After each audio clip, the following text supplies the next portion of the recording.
Danganronpa.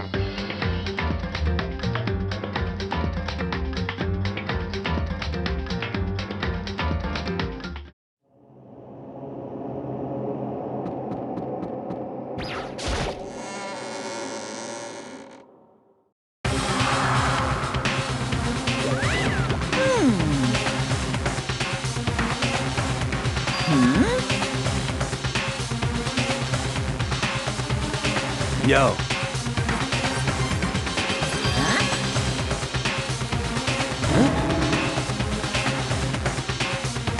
Come on!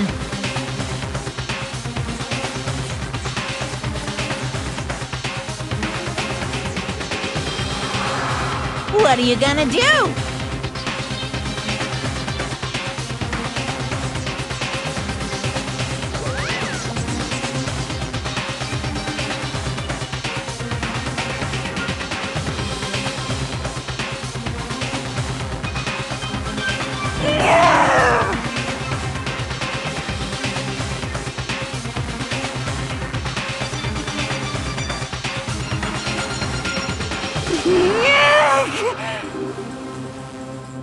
Phew!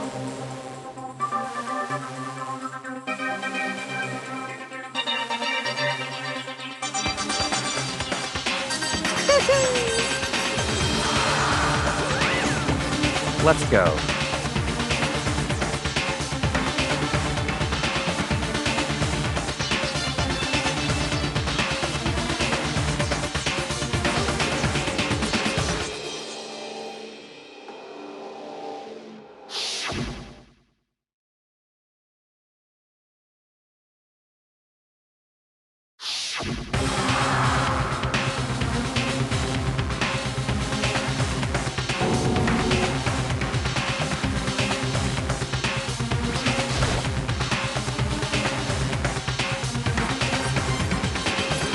It's true.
Very nice. Well?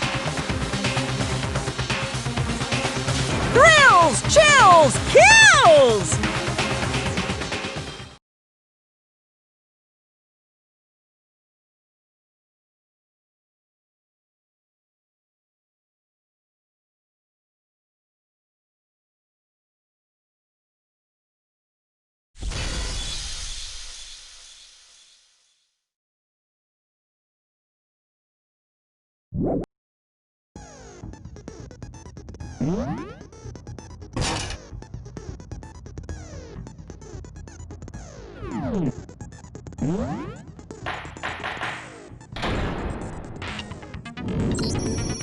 Let's begin with a basic explanation of the class trial.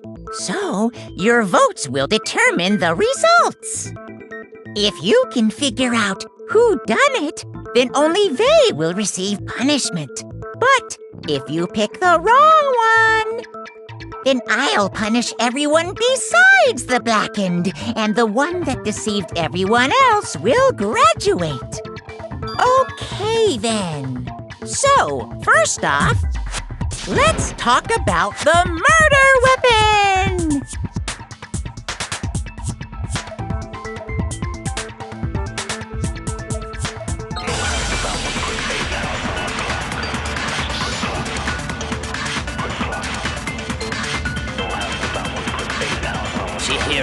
fatal injury. It appears it was a head wound. According to the Monokuma file, the killer used a blunt instrument. But what kind of blunt instrument could it have been? I bet it was an iron. No, that's wrong!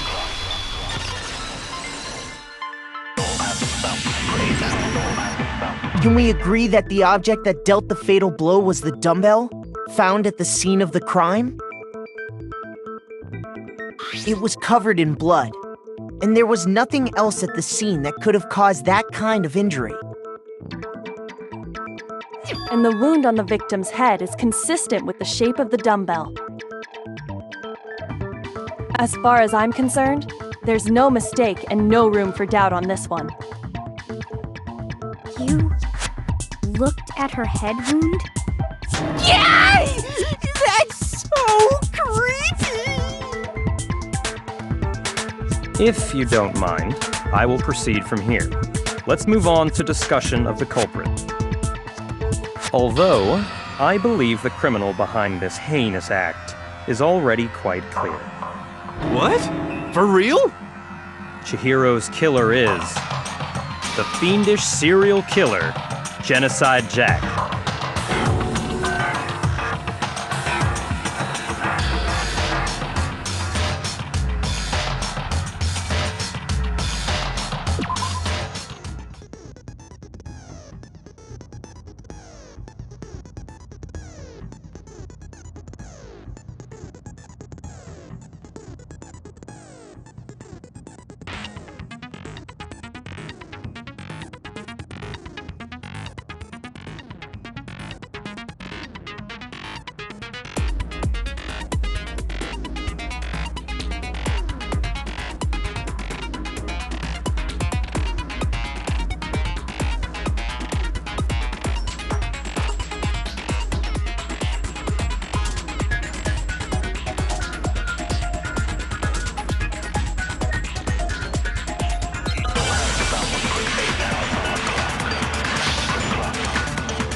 The culprit is Genocide Jack. I'm sure of it. Case closed, as far as I'm concerned. But that's impossible! Why? What makes it impossible? Well, I mean, come on! There's just no proof for it. No, that's wrong!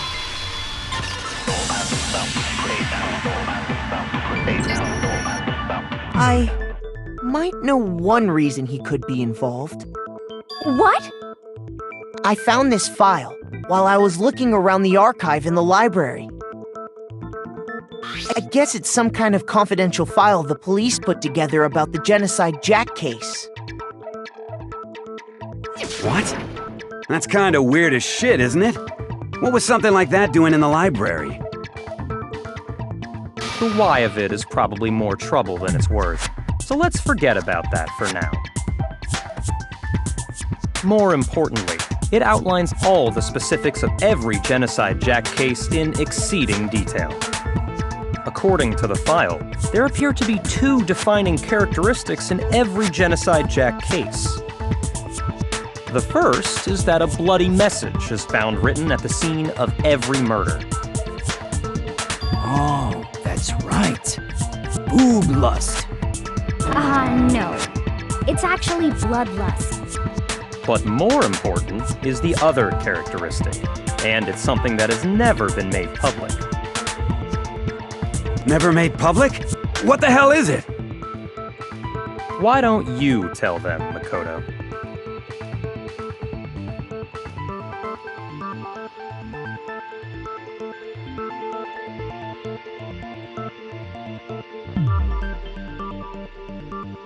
I got it! Apparently, in every Genocide Jack case, the killer suspends the body in a certain way. Other than the killer, the only people who know about this are the higher-ups in the police department. However, Chihiro was most definitely suspended in the same way. So, how did the culprit know about this when only high-level police officials were aware of it? There's only one logical answer I can think of. It's because the culprit in this case is the real Genocide Jack. No fucking way! You're saying Genocide Jack is one of us? Yes, in fact, it's Toko. What? Genocide Jack's true identity is Toko Fukawa. You lie! What? Hey, okay, wait, hold on a sec. Toko has, like, bloodophobia or whatever, remember? What kind of serial killer is afraid of blood? Is Toko Genocide Jack? The answer is yes and no. Another riddle? Man, why's this gotta be so complicated?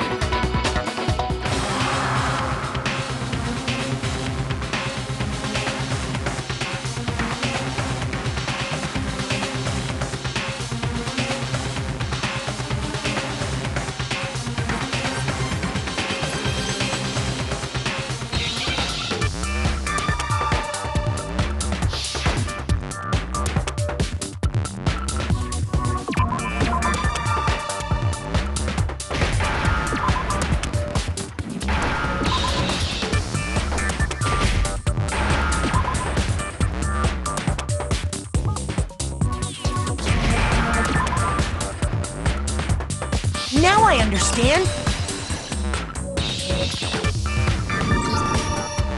Is it because Genocide Jack has a split personality? Huh? I think I read that somewhere in the file, too. They thought that the suspect might have, what did they call it? Dissociative identity disorder. Oh, okay. But still, to go and say that about Miss Fukawa is... Perfectly acceptable. Toko's strange behavior after seeing the body is proof enough that she has a split personality.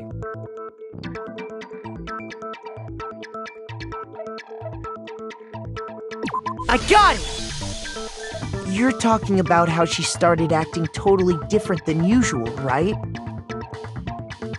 That's right. Think back. She fainted when she saw Chihiro's corpse, and then, when she woke up,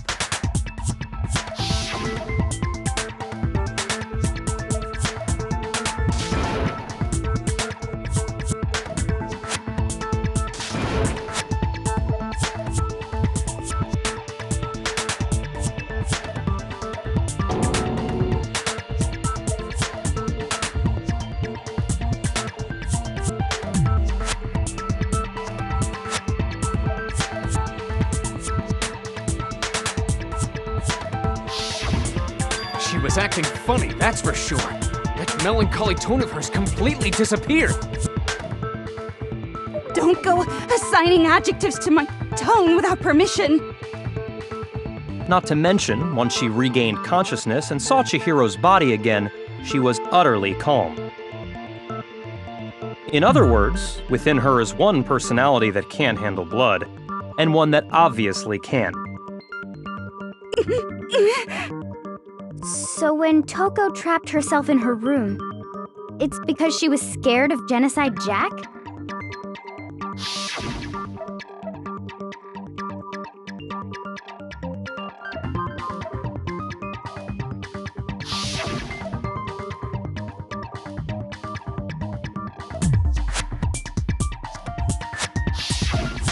The reason she locked herself in her room wasn't to keep other people from getting in. It was to keep her other personality from getting out. What? Toko was afraid. Afraid of the murderous fiend inside of her. Of killing even more people. How? Yeah. How can you know all this? I do believe you misunderstood her. What she's trying to say isn't, how can you know all this? No. What she wants to know is, how could you tell them? Huh? Last night, just before Monokuma gave his motive speech, Toko and I had a strange conversation. She told me a most interesting story. She said a murderous fiend lived within her, and she was afraid it could appear and attack at any time. And that trepidation is what's caused her to have such a bleak attitude. Isn't that right, Toko? This is all a lie. Right, Toko? You said you wouldn't tell anyone. What? You promised! I can't believe you lied! You have only yourself to blame. You came to me with your tragic little story. I didn't ask you to. This is the real world, not some romantic fantasy fairy tale.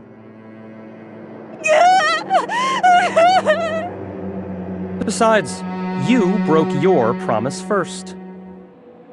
You said that as long as you were here, no matter what, you wouldn't let Genocide Jack kill anyone. But in spite of that promise,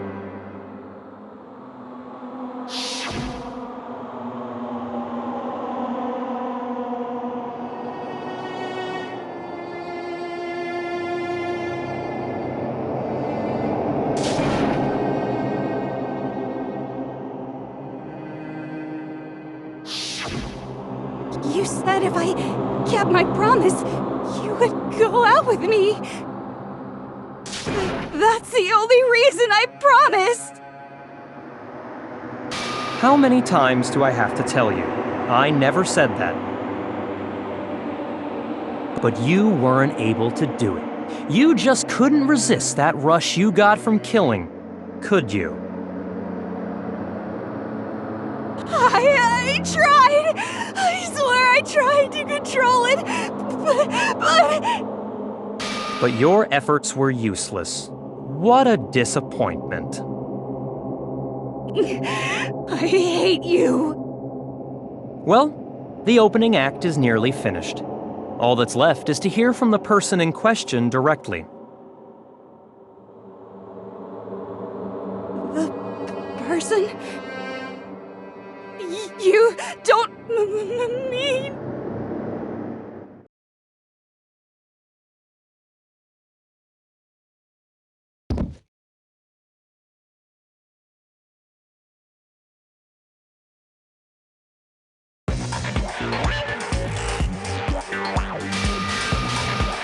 Well, hello there! Is it me you were hoping to see?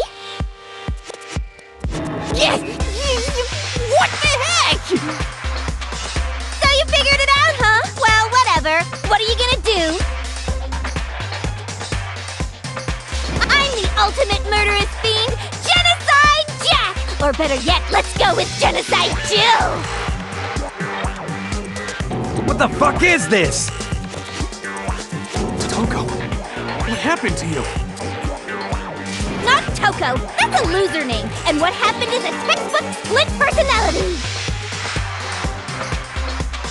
So what if one of them happens to be a serial killer? You should turn a blind eye to one's fault.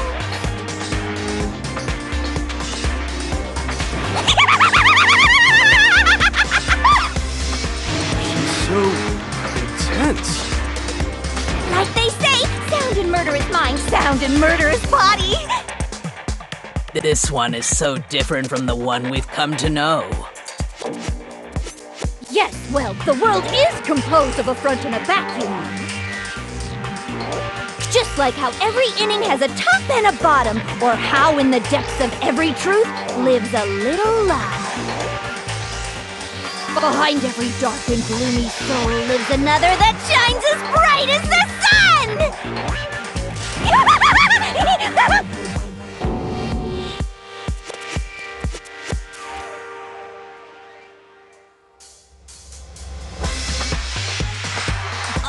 Miss Jack, Jill, can I ask you a question?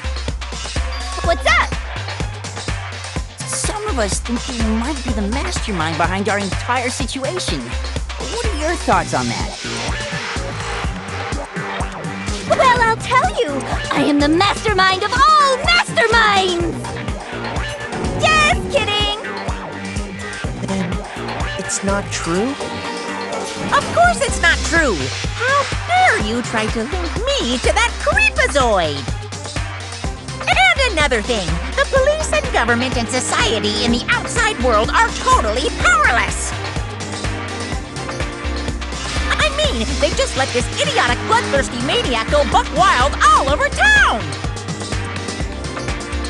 Sure, I'm a bloodthirsty maniac, but life is pain, right? To live is to hurt other people. It's a necessary evil if you want to survive. The act of living itself causes pain for everyone. Just kidding again! This should be enough to convince you. This murderous fiend is responsible for Chihiro's death. There's clearly a motive, so there should be no doubt.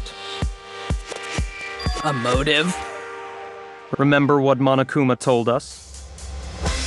If someone didn't murder and graduate within 24 hours, an embarrassing memory or secret would be revealed. Well, let's assume that Toko's secret was about Genocide Jack. If a secret like that came to light, Toko's life would have undoubtedly been forever ruined. So she had a very clear motive to never have that side of herself exposed. Interesting. Very, very, very interesting. But sorry, as much as I hate to admit it, I'm not the culprit. But I cannot imagine anyone other than you could murder someone in such a bizarre fashion. Maybe so, but nevertheless, it's the truth. Do you really expect any of us to believe you? Yeah. I could never believe a word you say, you monster!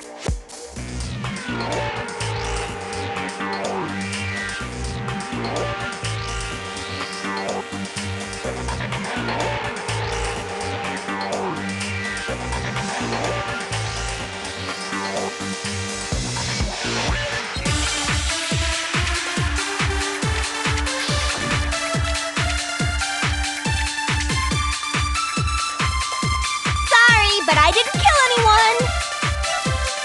You say that, but do you really expect any of us to believe it? Perhaps if you had an alibi, that would change things. Oh, an alibi, huh? Now we're talking! When you compare your past murders to this incident, the modus operandi matches completely. No, that's wrong!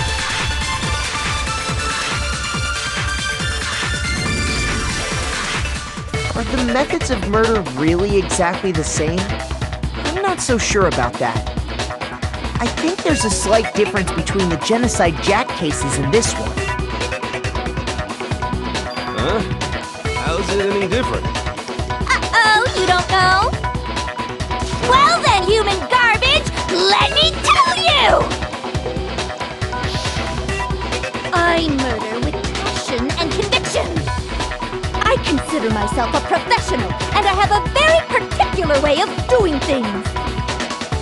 Imagine you go to a fancy Italian restaurant. They're very picky about the noodles, the sauce, everything. But what happened to Chihiro? It'd be like if that same Italian restaurant started using ragu or Chef Boyardee. This is no creation of mine. Let me rephrase that, in a way that maybe makes more sense. There are two clear differences between the Genocide Jack cases and this one.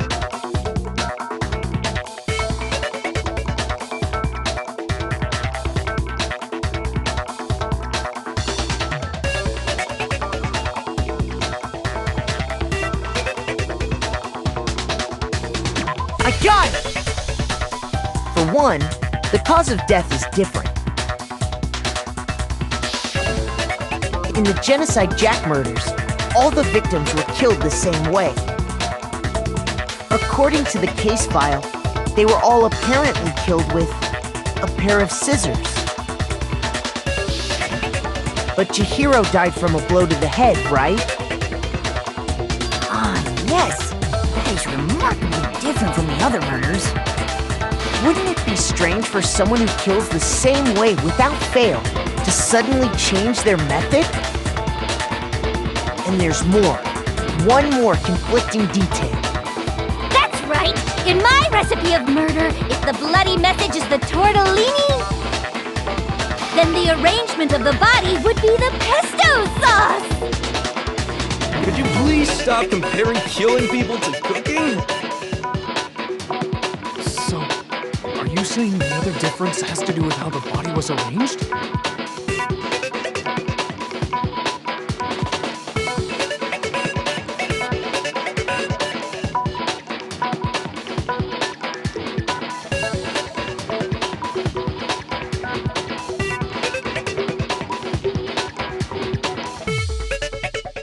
I got it! Do you remember what the killer used to suspend her? They'd use some kind of rope to hang her up by her wrists. What is your point? Well, in all the previous Genocide Jack cases, something else was used to suspend them. Specifically, pairs of razor-sharp scissors. I use my own specially designed scissors for the murders and the arrangement! Like I said, I'm a professional, so naturally I'm very picky about the tools I use. And you know what else? Big Mac said there's 2 differences, but he's wrong. Big Mac? Are you referring to me? Listen up, Big Mac! There's actually one more difference! Huh? My word, you really didn't notice? Take a look at who the victims were in each Genocide Jack case. There's a pattern there, just waiting to be discovered. A pattern? Figure that out, and it'll be plain as death why I couldn't have possibly killed that little lolly girl.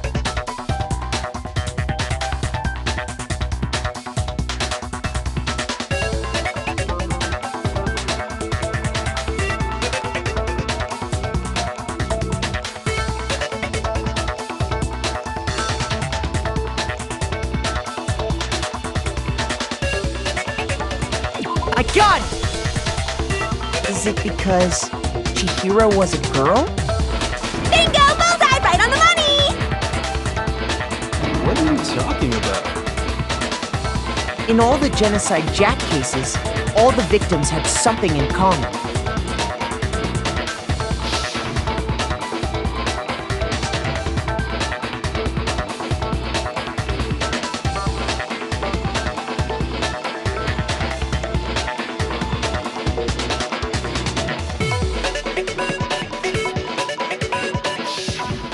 They were all guys? That's right! The people I kill with such passion and conviction are all adorable little men! I can't believe I said it! I'm so embarrassed! The hell is wrong with you? I can't help it! I'm just a full-throttle boy-on-boy fangirl, and the mopey side of me just hates it.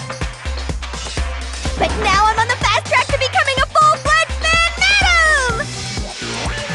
So, since Chihiro was a girl and not an adorable little man, you wouldn't kill her? Would an Italian chef suddenly start making ramen just because they're both noodles? Don't be stupid. I have too much passion and conviction to cross that line. That's the absolute reality of the one and only. We get it. You've clearly explained your hobby and your philosophy. But that's not all there is to it. It's a different matter entirely, when you're forced to kill in order to survive. Quiet, lowly cur! Lowly? Cur? I would never kill for a reason as petty as mere survival. And if by some fluke I did kill to survive, why would I bother with the message and arrangement? It'd make me the obvious suspect! That does make some amount of sense. Plus, whatever reason I have for killing, I would never leave out my prized scissors! Who would go out of their way to use a big stupid heavy dumbbell? Maybe you used the dumbbell because you couldn't find any scissors in the school? Any scissors? I don't just use any scissors. I only use my own set of high-class envy of the entire world scissors! Okay, whatever. There still aren't any in the school. Are you sure about that? Da-da-da-da! She's fully equipped! That's right! So I can kill anywhere, anytime! Why would I resort to dumbbells or rope when I have my trusty scissors by my side? Go ahead, tell me I'm wrong! You can't, can you, gutter dogs, all of you! Not to mention, I have no clue how to tie a good knot! So rope's totally out of the question anyway!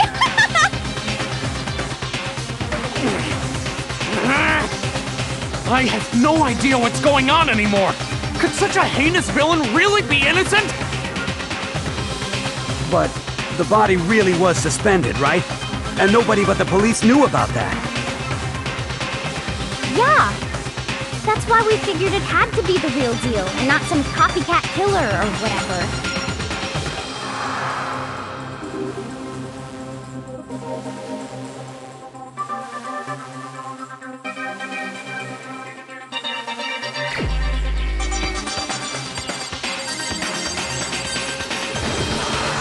Here's my answer. Byakuya, it's possible you could have found out, isn't it? You'd have no problem gaining access to classified government documents or internal police records. Plus, you'd already looked through the Genocide Jack file before this all happened, hadn't you? Are you saying Mr. Togami did it? Then, the reason he pushed the theory of Genocide Jack being the killer so hard was because he wanted to pin the crime on her. Oh, he rearranged the scene to disguise it and make it look like I put my stamp on it!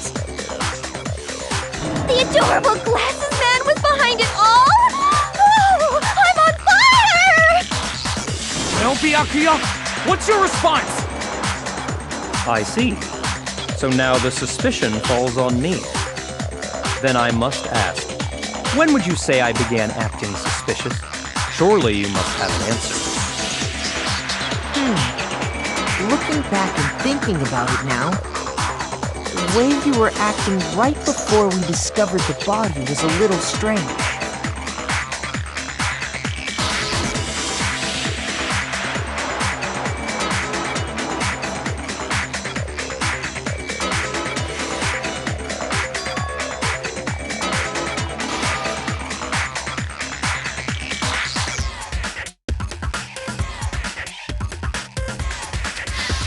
You wanted to go to the girls' locker room right away, right?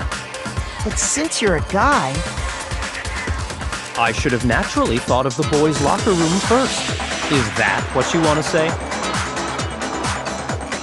The victim was Chihiro, a girl. Hence why I said we should check the girls' locker room. Nothing strange about that, I'd say. On the contrary, there's something very strange. Okay then, what's so strange about it? Go ahead, share with the rest of the class.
So, you said Byakuya was acting kind of weird before we found the body.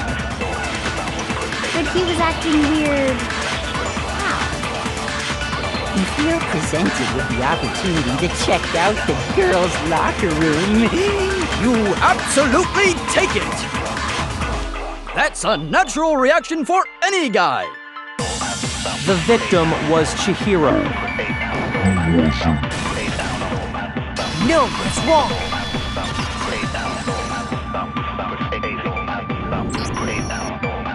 I'll tell you what's so strange about that. Because up until we actually discovered the body, we couldn't have known who the victim was. So your claim that you went to the girls' locker room first because Chihiro was the victim doesn't hold up. I see. That's a good answer, I must admit. Interesting. Very interesting indeed. But your reasoning is still too weak. Huh? What's wrong? Is that it? Surely you've got more than that. Go ahead. Show us.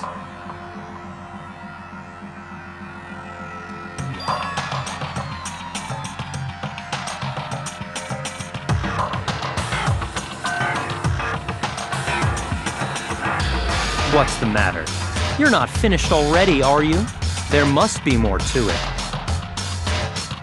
There is. I think. There is more to it. Think about it.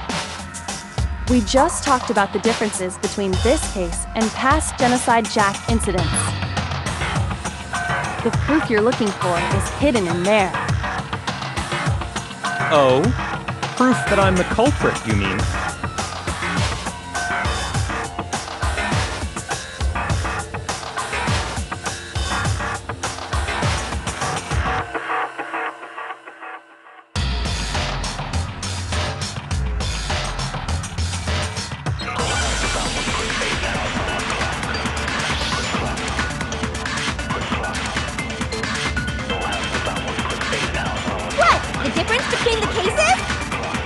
You want me to explain it again?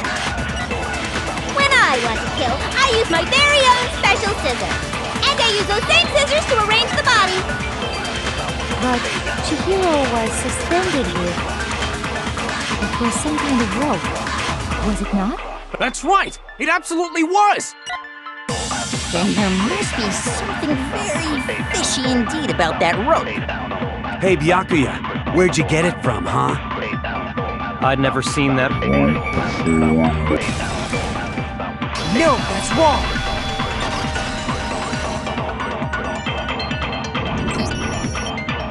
Actually, I'm pretty sure you have seen it before. Because, you see, that rope, or should I say, that extension cord? What? An extension cord? Byakuya, you've used the extension cord in the library more than once, haven't you?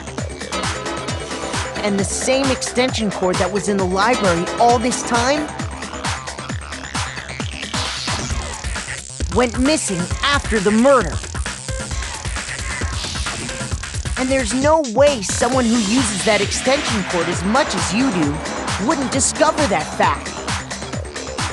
Then Byakuya must be the one who took the extension cord. I can't imagine any other possibility.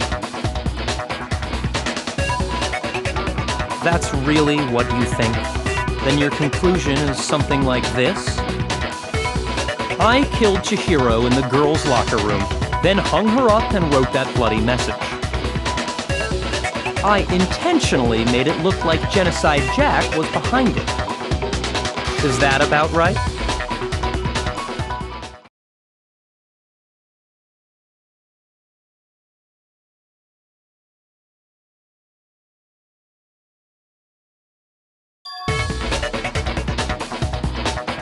What's wrong? I asked you if you think that's what happened. Hell yes, that's what happened. So that's it, right? Byakuya's the killer. I don't disagree with not disagreeing. He kept calling this a game, right? So he'd be totally willing to do something like this to win.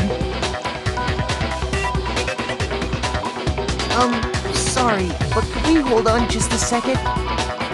I think we need to talk about this a little more. Huh? Do we really need to? We've already decided who did it. I know, but still, there's something that's still bothering me. Is that right? And what, pray tell, is still bothering you? I killed her in the girls' locker room, then disguised my crime. Specifically, I dressed it up to make it look like it was the work of a homicidal psychopath. What about all that bothers you?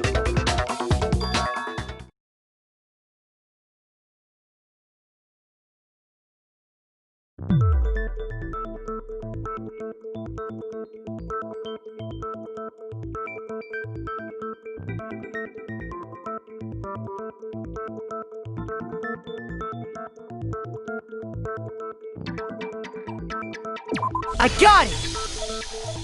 You say you killed Chihiro in the girls' locker room, right? But are you sure about that? Isn't it possible that the murder took place somewhere else? How disappointing. What kind of question is that?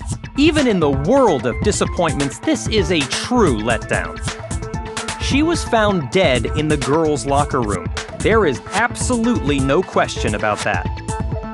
How could the scene of the crime have been anywhere else? Well, I think it's entirely possible that she was killed somewhere else, then carried there later, along with the rest of the murder scene. The rest of the murder scene?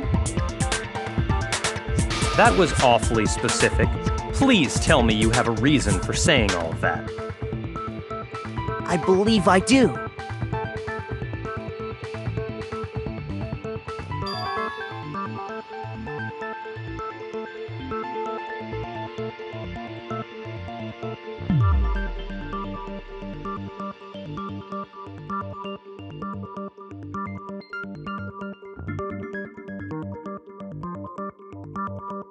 Hey! Don't just move on without permission! What do you mean she was killed somewhere else? Come on, Makoto. If there's any chance the murder took place somewhere else, let's see the proof.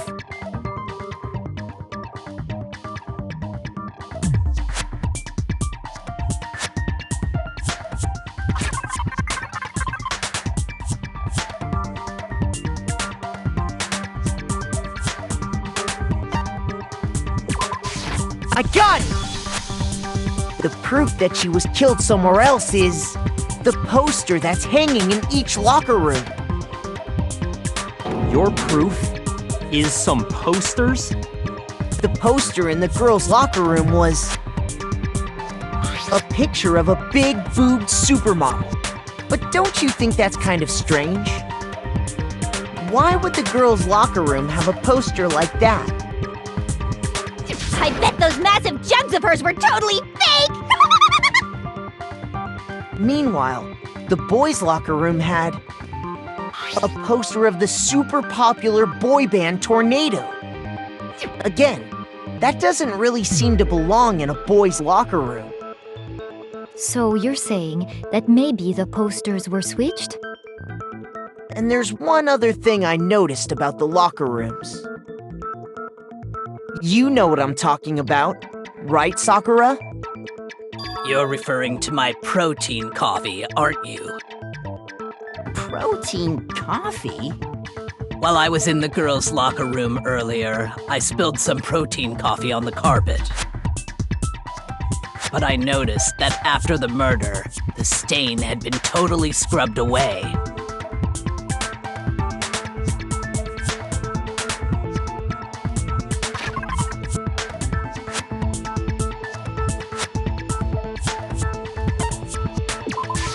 I got it! The stain on the girls' locker room carpet wasn't scrubbed away. In fact, I found it on the boys' locker room carpet. That's definitely the stain from my protein coffee.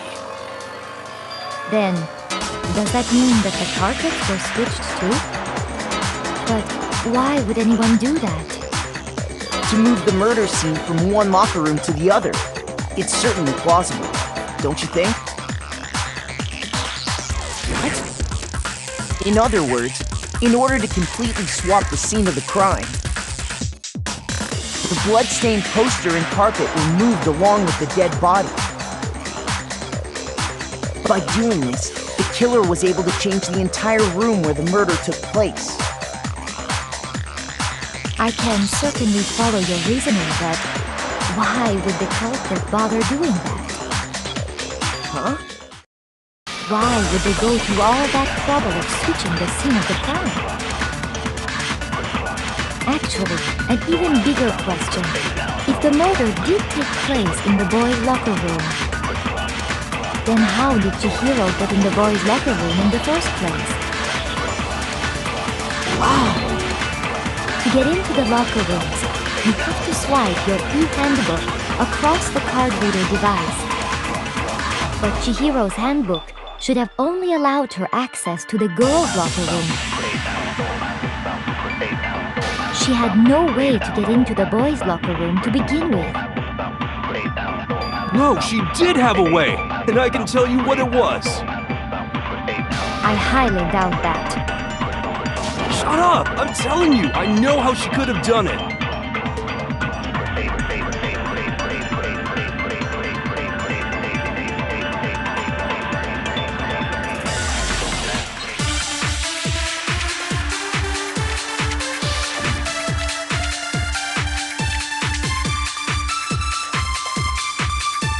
Is it really possible? Could Chihiro really have gotten into the boys' locker room somehow? Ah! I got it! She must have hacked her e-handbook! She was the ultimate programmer, after all. I'm sure that would have been no problem for her. No, I don't think that's it. She used the thing that was in the main hall. Huh? What thing? I'm talking about Leon. No, that's wrong!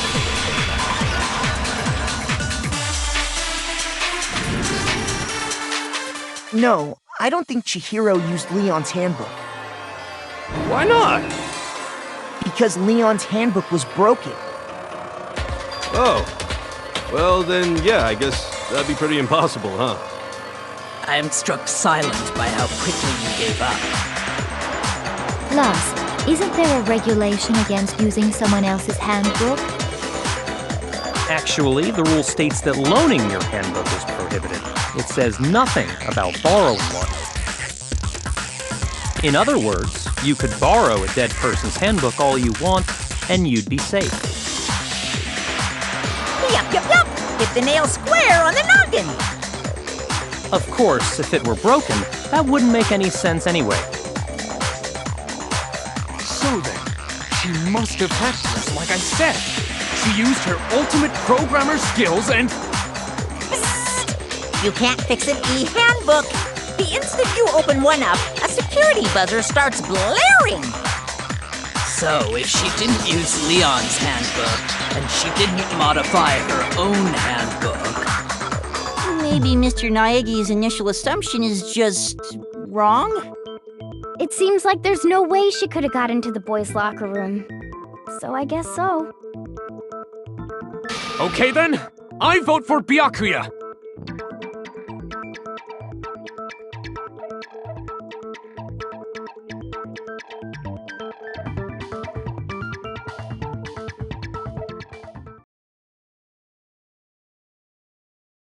Hold on a second.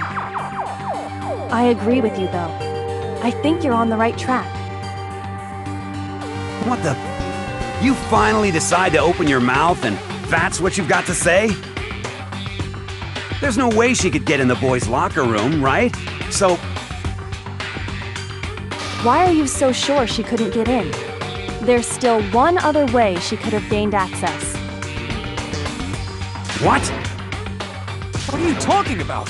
What other way is there? Well, to explain that, why don't we take a little break from the trial? I'd like you all to come see something. Wait. Just what do you think you're doing? Don't worry. This'll make the whole trial more exciting. I'm sure that thought must please you. Huh? It'll make things more exciting? Well, all right then. I declare an official class trial recess. Huh? For real? Now then, what is it you want to show us? It better not be boring or I'll be very unhappy. Oh, I have no doubt it'll meet your lofty expectations. So, shall we go?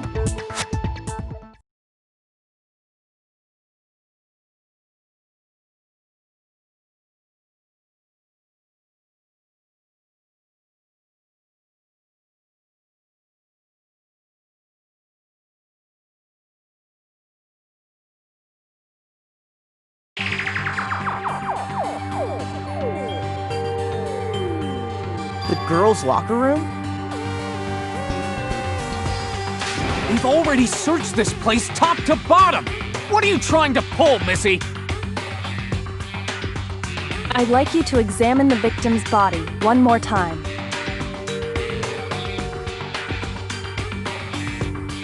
Be sure to examine the entire body very carefully. Take your time. Examine her carefully? Like using our hands? No way! It's probably best if I don't run my hands all over a girl's dead body. It's not that I'm creeped out or anything, it's just based on religious grounds, you know? Very well. I'll do it. But you're a girl. You shouldn't have to touch a dead body. Just let one of the boys do it. No, it's okay. I think Chihiro would rather have a girl examine her. So just leave this to me. Sakura. What is this? Some kind of secret girl-on-girl action? Is that what you two are about? That's not it at all. Stop screwing around. Okay, here I go. I'm sorry, Chihiro. Please excuse the intrusion.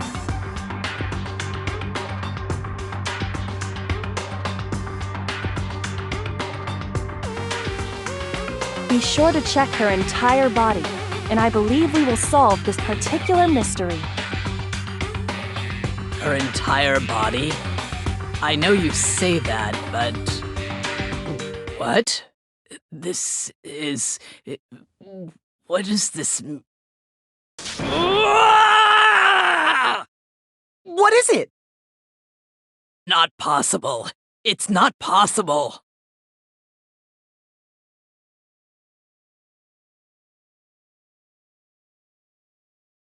This girl is what?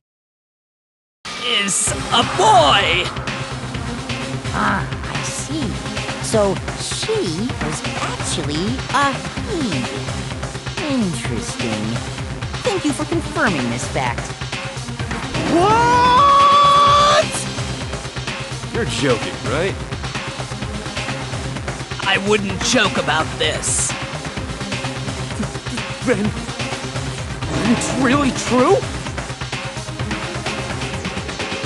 Chihiro was a guy? Oh, what? You guys didn't know? Heck, I knew that right off the bat. Chihiro Fujisaki was totally a guy. Then he was a cross-dresser? Oh, I'm really on fire! I wish I had killed him! So that's what Kyoko wanted to show everyone, huh? Interesting.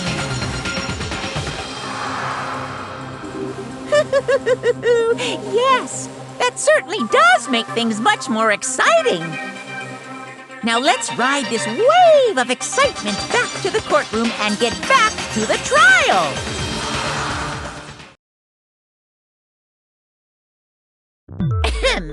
I do apologize for keeping you waiting. Now then, let's resume the class trial.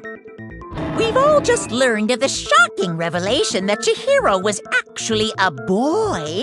Let's pick up from there. Yes, well, I don't know his reason for hiding it, but the fact is, Chihiro was not a girl, but a boy.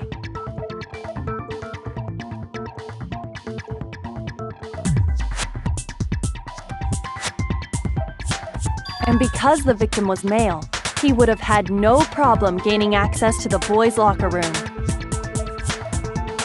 Assuming his handbook did, in fact, list his gender as male, then yes, that would be true. Of course his handbook said he was a boy. He dressed like a girl, but he was a boy through and through. So then, there should be no issue with Makoto's initial assertion. The victim was killed in the boys' locker room, and was then later moved to the girls' locker room. And the killer could have easily used Sayaka or Junko's handbook to get into the girls' locker room. So Chihiro really was killed in the boys' locker room? I still don't understand the motive for moving the body, but yes, that does seem plausible. Well, I must admit, I did find it rather odd. I knew he felt a little off. There was a certain incongruity to his female body. This is a most titillating situation! So now everything has been connected. All the mysteries have finally become clear. Okay, well, connected or clear or whatever. We still think you're the killer, remember? Very interesting. This has become very interesting indeed. He's off in his own little world. What about you, Makoto? After everything we've learned, do you still think Byakuya's the killer? Well, without a doubt, Byakuya is the one that made Chihiro's death look like Genocide Jack did it. But I think he might not actually be the killer after all. What? But aren't you the one who accused him in the first place? He just seems to be too easygoing about all this. Like he's enjoying us solving the mystery. The way he's acting, it makes it seem like it doesn't have anything to do with him. And you think that might be because it doesn't have anything to do with him? Plus, the evidence he left behind was a little too... how can I put it? Overt. He consciously chose to use the extension cord, knowing it could connect him to the murder. At least, that's how I see it. And Byakuya, when you found out the murder took place in the boys' locker room, it seemed to rattle you. And then again when you found out Chihiro was actually a guy. If you really were the killer, that stuff wouldn't have had any effect on you. So that's your thinking, huh? Well, it bothers me that you don't have more concrete reasons, but it's fine. I guess I'll mark it as correct for the time being. Mark it as correct? He's right. I am not the culprit. I just happened to come across the corpse in the girls' locker room and decided to alter it. Are you fucking with us right now? No, I am not effing with you right now. I'm telling you the truth. Well, I find it very hard to believe. Go ahead. Find it very hard to believe. You're free to be executed along with the rest of us. If you're really telling the truth, then why? Why do you do that to his body? My reasons hardly matter right now. Uncovering the culprit is much more important, wouldn't you say? Now then, if it wasn't me, who was it? Well, I don't think I can say for sure without talking about it a little more. You're seriously gonna keep going? We're all good, aren't we? I thought it was clear Byakuya did it. No, I'm with Makoto. If there's any doubt whatsoever, we need to explore every possibility. Because if we're wrong, we all die here.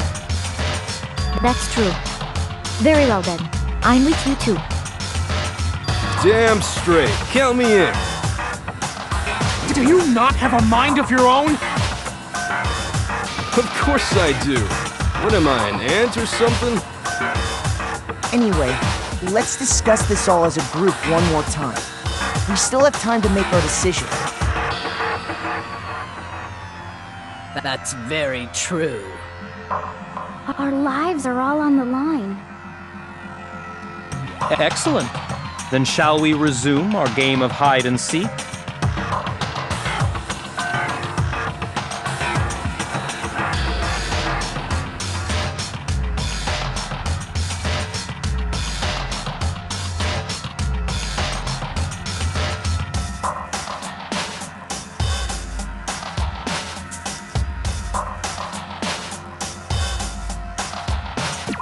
I got it!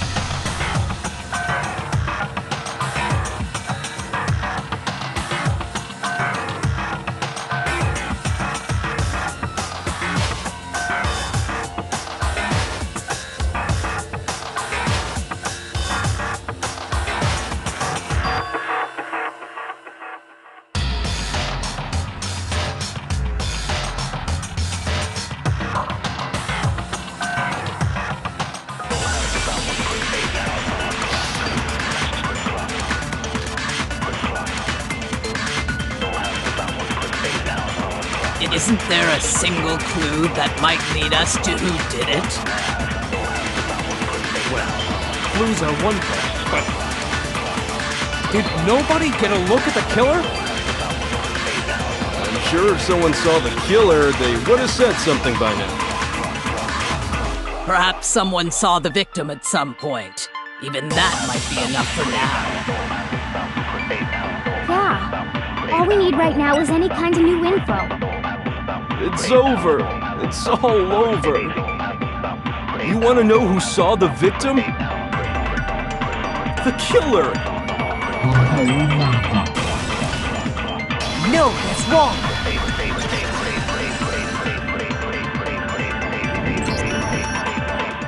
I believe someone else did see the victim before he was murdered. What do you think, Celeste? Now that you mention it, yes, I did see him. Huh? Really? Oh, but I suppose only Makoto knows about this. The rest of you had no idea, did you? That is why you're all making such ugly noises. Whatever! Just hurry up and tell us! It was last night, right before nighttime. I saw Chihiro in the dormitory warehouse. I saw him stuffing a track jacket into a duffel bag. And then, I assume, he headed off to exercise. A track jacket and a duffel bag? But we didn't find anything like that at the murder scene. It seems likely that the culprit destroyed them to get rid of any evidence. And that is when he said something that struck me as rather odd.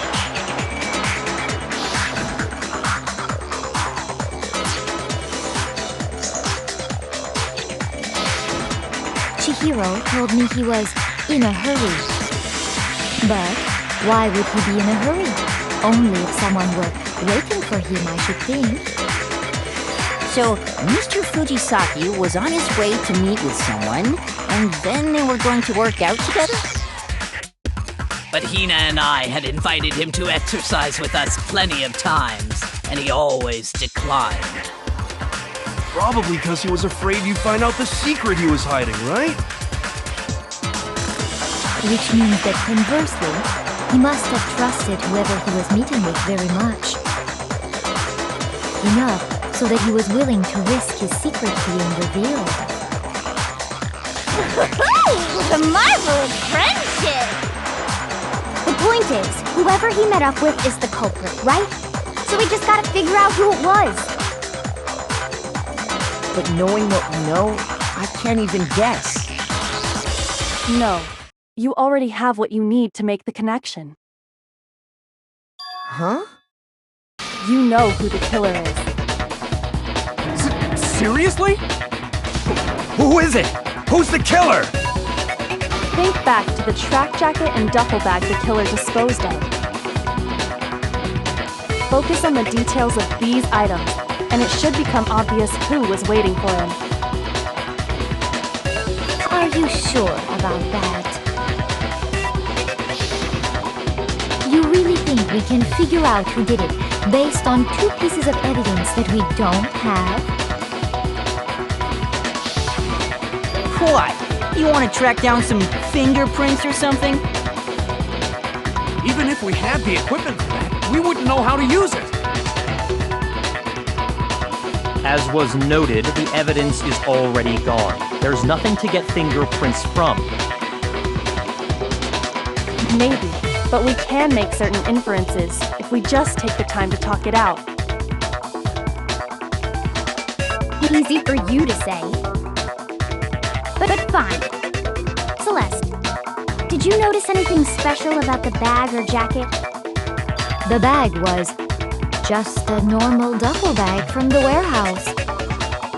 All the bags in there are the same, so I can't imagine what would make that one special. Well, if I remember right, there was a decent variety of tracksuits to choose from. Do you think there might be some connection between the culprit and Chihiro's jacket? Perhaps. Let's explore that and talk a bit more about the jacket he took.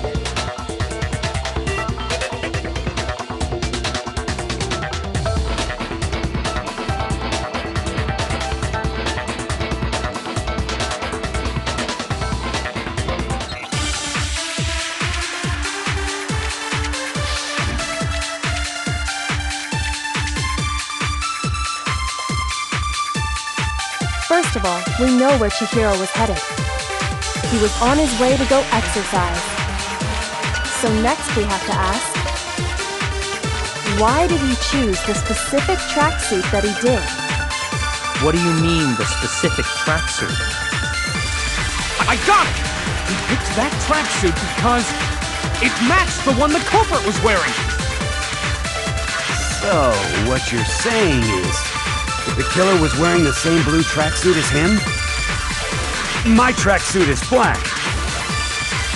I don't even have a tracksuit. Because exercising sucks. I have a white tracksuit personally. I got it from the warehouse, if you must know. Did any of that really help us get any closer to figuring out who the culprit is? No way. Not a chance. You heard him, right? What he just said without even realizing it?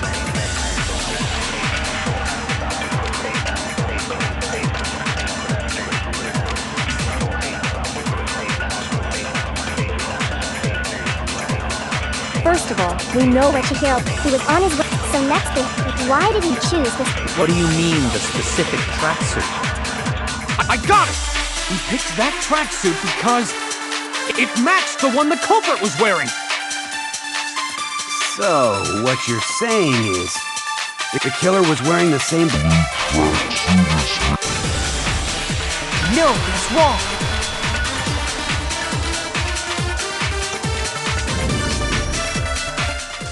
Hold on a second, Mondo. What did you just say? Huh? What'd I say?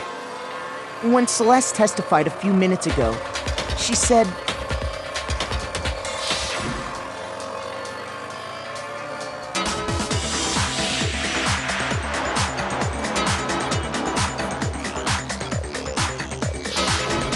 She never said anything about the jacket's color.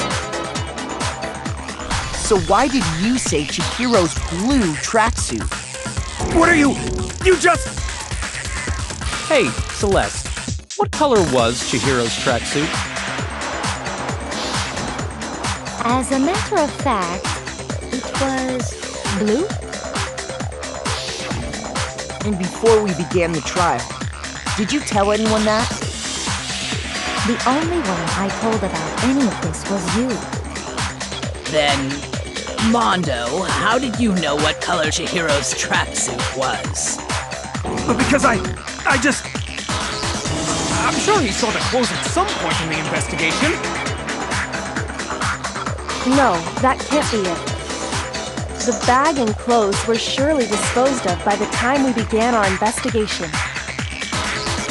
Then the only reason he could have known what color the tracksuit was is if he saw Cherry with it before he died! That's the only possibility! Cherry? Are you talking about Chihiro? So, how about it? Did you see the tracksuit or didn't you? Just by chance. I just happened to see it last night. He walked past me, and he was carrying the tracksuit in his hands. No, that can't be it either. According to Celeste's testimony,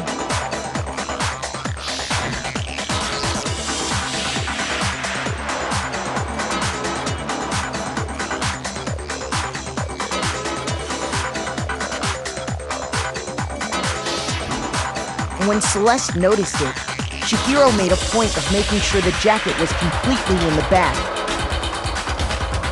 If you just ran into him briefly, you couldn't possibly have seen what color the tracksuit was. It would appear you've dug your own grave. Perhaps. But you handed him the shovel, didn't you? That's why you said what you did. Focus on the tracksuit and it'll be obvious who he met with? What a bunch of nonsense. Ah, now I understand. It was all one big bluff, wasn't it? Your true intention was to draw a slip of the tongue from the culprit. That's why you said you knew who did it, to put them on edge. That's right. However, Mondo was my target all along. I had my suspicions about him from the very beginning. But why? What made you so suspicious? That's a good question.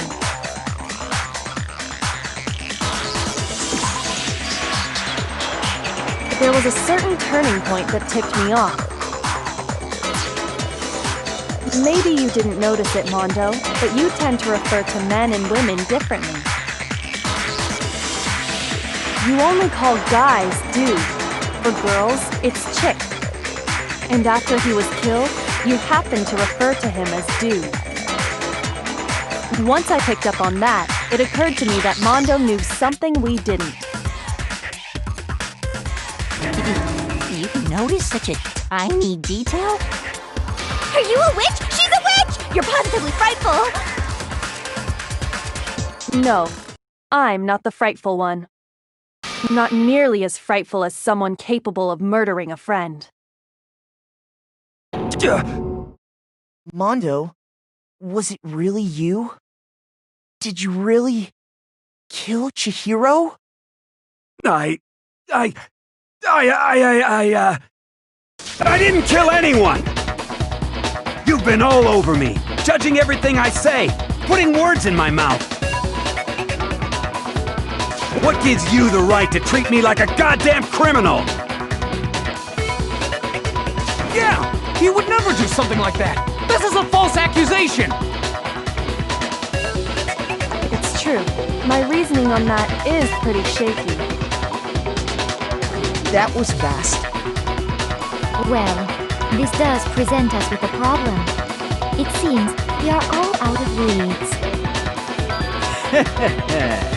My time has really come. That's what my little ghost friend is telling me. Oh yeah, that reminds me. Hifumi, weren't you telling me you found some evidence?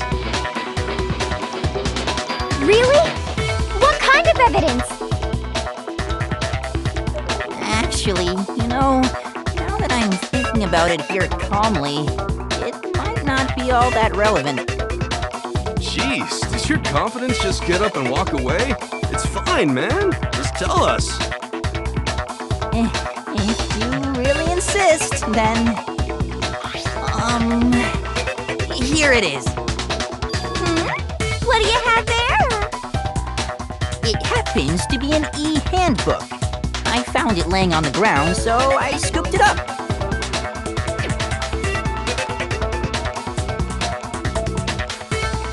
I got it!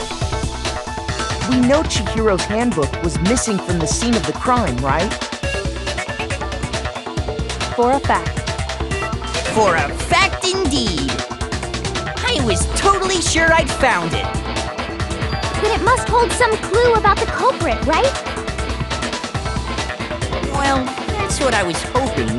But it's busted. It won't even turn on. I imagine the culprit broke it to get rid of any evidence after the murder. That's odd. I didn't think the handbooks were quite so fragile. You're right. They're not. They're totally waterproof and shock resistant. It would take an awful lot to break one. And yet, this one does appear to be broken, as is Leon's, sitting useless in the main hall. For all your confidence, that is a remarkably high failure rate. Do you think there might be some kind of mystery in there somewhere? How precisely did the handbooks get broken?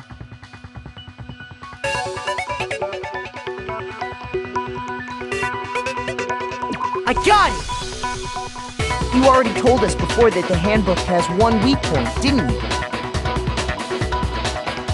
Yeah! You remember that? Sure, maybe I let that slip, but I never told anyone what the weak point actually was. But if the handbook is supposed to never break, and two of them broke in quick succession, then we can only assume that someone's figured out its weakness. You know what the weakness is, right, Monokuma? So, what is it? Huh? You're asking me?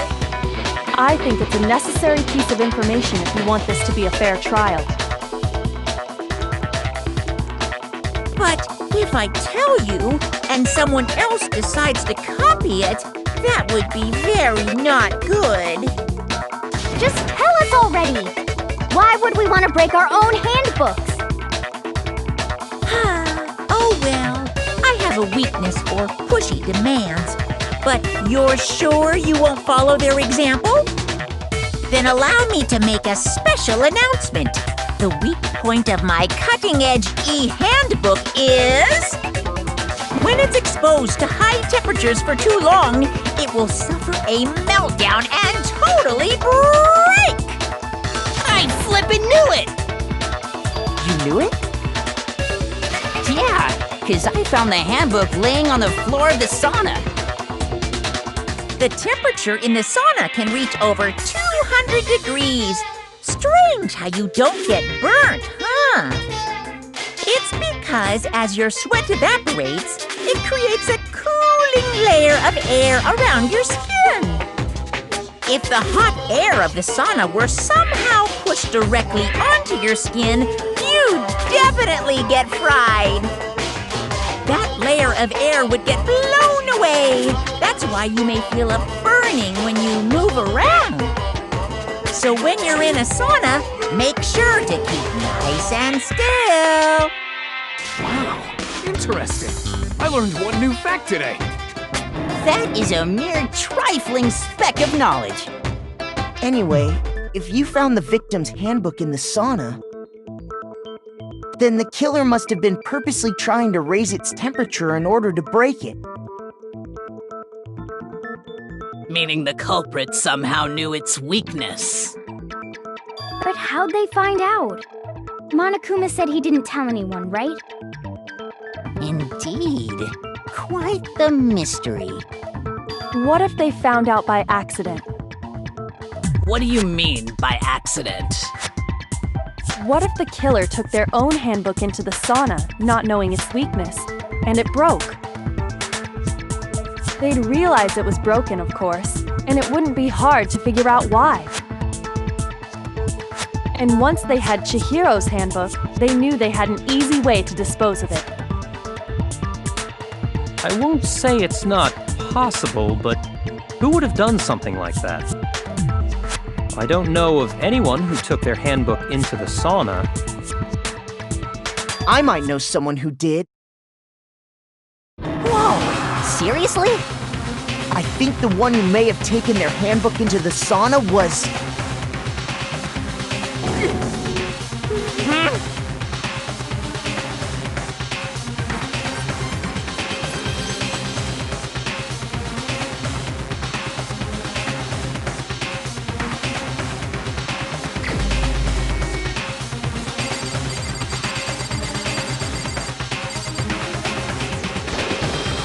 Here's my answer! Mondo, your handbook got broken in the sauna, didn't it? What? Why? Why do you keep accusing him? Mondo and Taka had an endurance contest in the sauna not too long ago, remember? And for the contest, Mondo just so happened to keep his school uniform on. But little did he realize, he'd also left his handbook in one of his uniform pockets. And when it was all over, Mondo discovered that taking your handbook into the sauna could easily destroy it. No, wait, hold on! You've got it all wrong! He would never kill! I don't accept this! Show me the proof! The actual solid proof!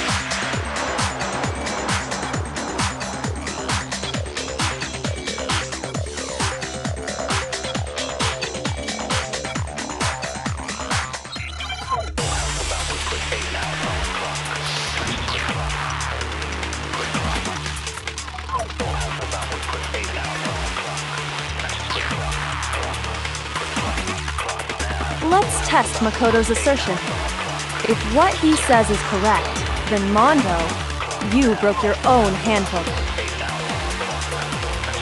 In other words, if Mondo's handbook is actually broken, then that proves that what Makoto said is right. Well, my goddamn handbook works just fine! See? Look! Makoto was wrong after all! Mondo wouldn't hurt a fly!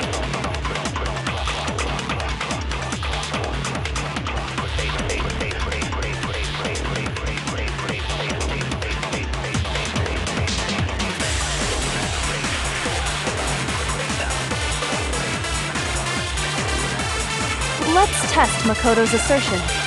If what he says is correct, then Mondo, you broke your own handbook.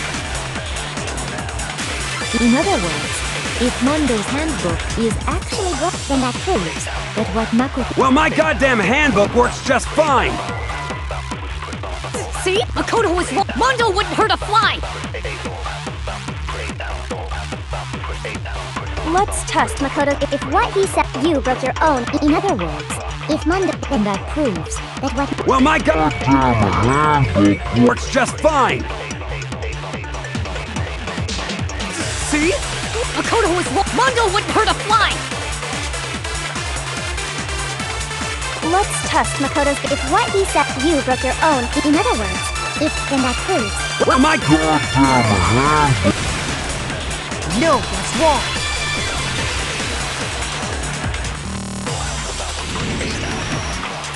Mondo, the handbook you have right now, is it really yours?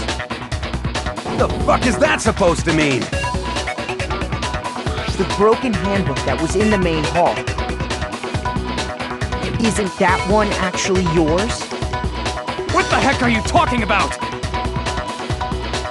What I mean is, I think Mondo swapped his handbook out for one that actually works. I think he took Leon's handbook and replaced it with his own. After all, Monokuma said himself that Leon's handbook never should have broken. That's right! The punishment it suffered wasn't nearly enough to destroy it. So then, the broken handbook in the main hall is actually Mondo's. Which would mean that the handbook Mondo has right now is actually Leon's, yes? But doesn't that violate the school regulation that says loaning out your handbook is prohibited? Well, here's how I look at it.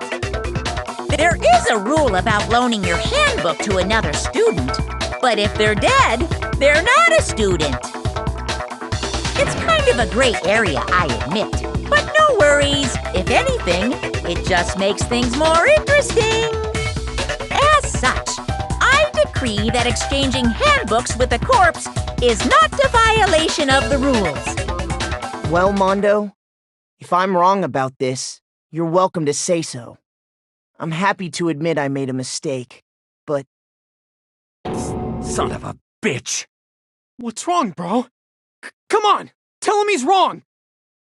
You are wrong! You have to be wrong! Everything you just said is wrong! You made it all up!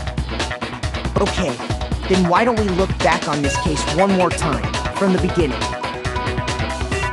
That way, everything will become clear, and we'll all see if I was right or wrong.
Here's exactly what happened.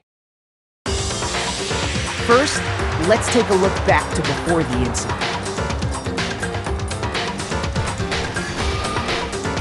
Last night, Celeste saw Chihiro in the warehouse, correct? At the time, she was apparently stuffing something into a duffel bag.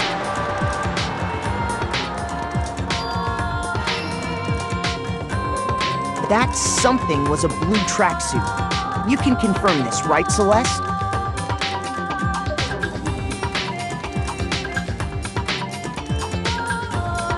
With bag in hand, Chihiro headed out, even though it was officially nighttime. She made her way to the locker room, specifically the boys' locker room. But how could the victim, who was apparently a girl, access the boys' locker room?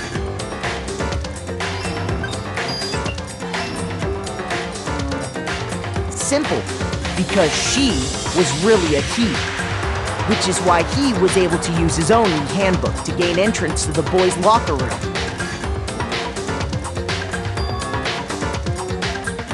Once inside, he met with someone there, and the person he met was the one who killed him.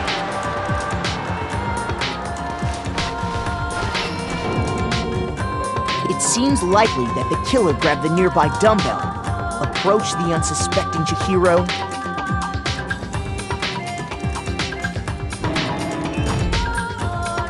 and attacked him. And that's where the bloodstains on the poster and carpeting in the boys' locker room came from.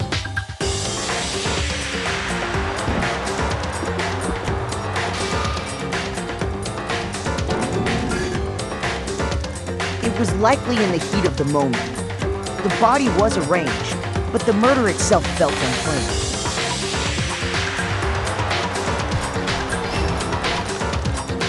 Which is why the killer hurried to try and hide the act. First, pulling up the bloodstained carpet. Then, removing the bloody poster.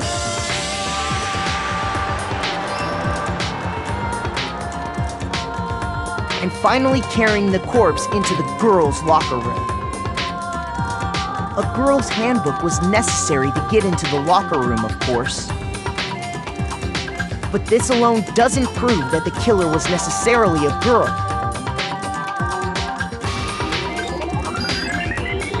After all, Sayaka and Junko's handbooks had been placed in the main hall. Using one of those, a boy could get into the girls' locker room without much problem.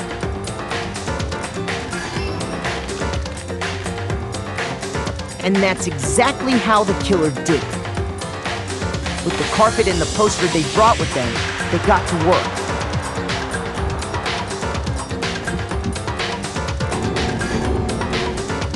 They changed the layout of the boys' and girls' locker room in what you might call a crime scene switch.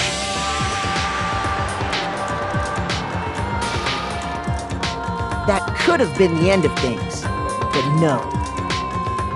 Byakuya discovered the body and decided to intervene in the situation, making things even more complicated.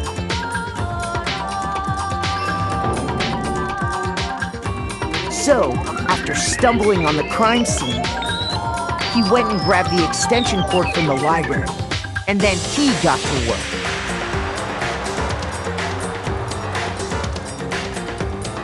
He used the cord to string up Chihiro's lifeless body.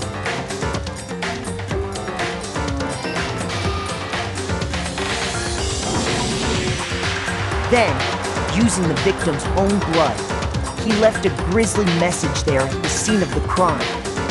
He wanted to create the illusion that Genocide Jack was responsible for the slaughter.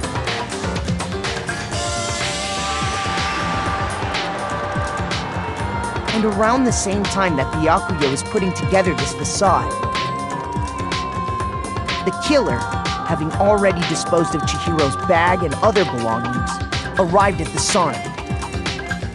There, they planned to destroy the last piece of evidence, Chihiro's handbook.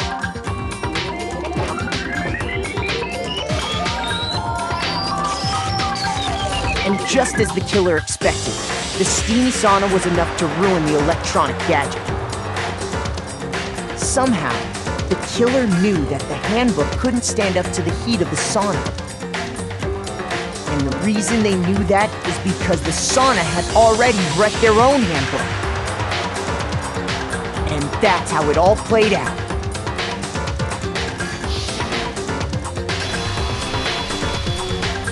Isn't that right, Mondo Arata?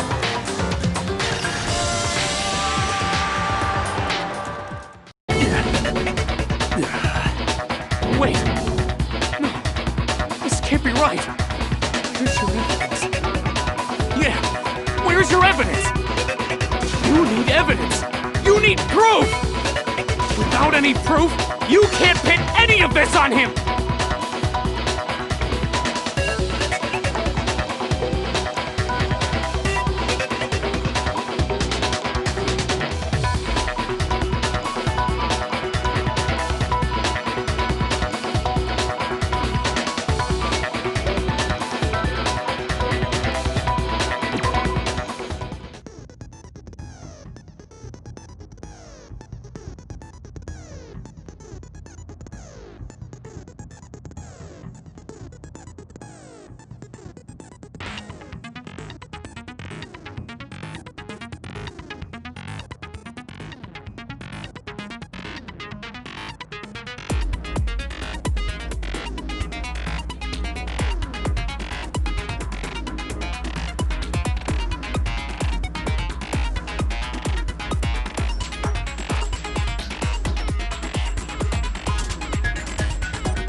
Show me some evidence.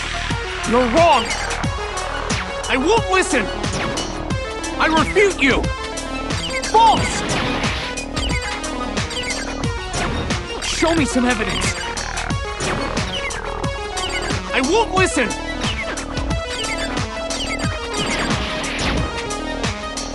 I refuse to vote. Show me some evidence. You're wrong. I won't listen. I refute you. False.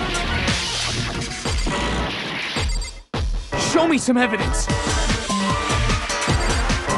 I won't listen.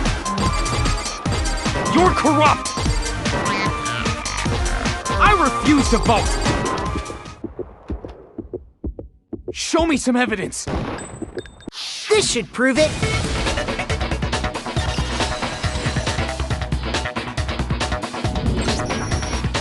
If my thinking so far is right, Mondo must have replaced his broken handbook with Leon's. In which case, we can just check each of our handbooks right now. Once we do that, we'll...